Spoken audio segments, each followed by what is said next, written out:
அடிவாரத்தில் குடில் அமைத்து குளம் தொடங்கியது ஒரு காலம். இந்த காலத்தில் பயிர்கள் விளைய வைத்து திணையை அறுத்தும் கிழங்குகளை பிடுங்கியும் கொண்டு வந்து சேர்ப்பதும் எவ்வளவு கடினமாக இருக்கின்றன. அப்போது எப்படி இருந்திருக்கும்? காவலுக்கு போய் பறவைகளிடம் இருந்தும் விலங்குகளிடமிருந்தும் காப்பாற்றி கொண்டு வருவது பெரும்பாடு அப்படின்னு என்ன சொல்லியிருக்காங்கன்னா, விவசாயத்தை பத்தி சொல்லியிருக்காங்க. உணவுக்காக மனிதனோட தேவையை பத்தி சொல்லியிருக்காங்க. அப்படி இந்த வேள்பாரியில கொண்டு வந்த அந்த காலத்துல பாரியோட காலத்திலேயே கிழங்குகளை அறுவடை பண்ணி எடுத்துட்டு வர்றது, பிடுங்கி எடுத்துட்டு வர்றது, அது எவ்வளவு கஷ்டமா அந்த புக்ல சொல்லியிருந்தாங்கன்னு நம்ம பார்த்தோம் இல்லையா.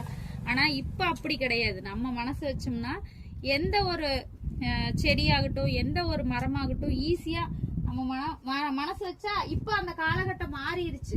அப்படி இப்ப இதை நமக்கு ரோட்டன்ஸா வீட்லயே வளர்த்துற அளவுக்கு இந்த வள்ளிக்கிழங்கு பத்தி தான் வள்ளிக்கிழங்குல நிறைய வகை இருக்குது. அதுல இப்ப பாத்தீங்கன்னா நிறைய சேகரிச்சு கொடுத்துட்டு இருக்காங்க. நிறைய பேர் 10 கலர் 12 கலர் அந்த மாதிரி நிறைய கிழங்குகளை சேகரிச்சு கொடுத்துட்டு இருக்காங்க.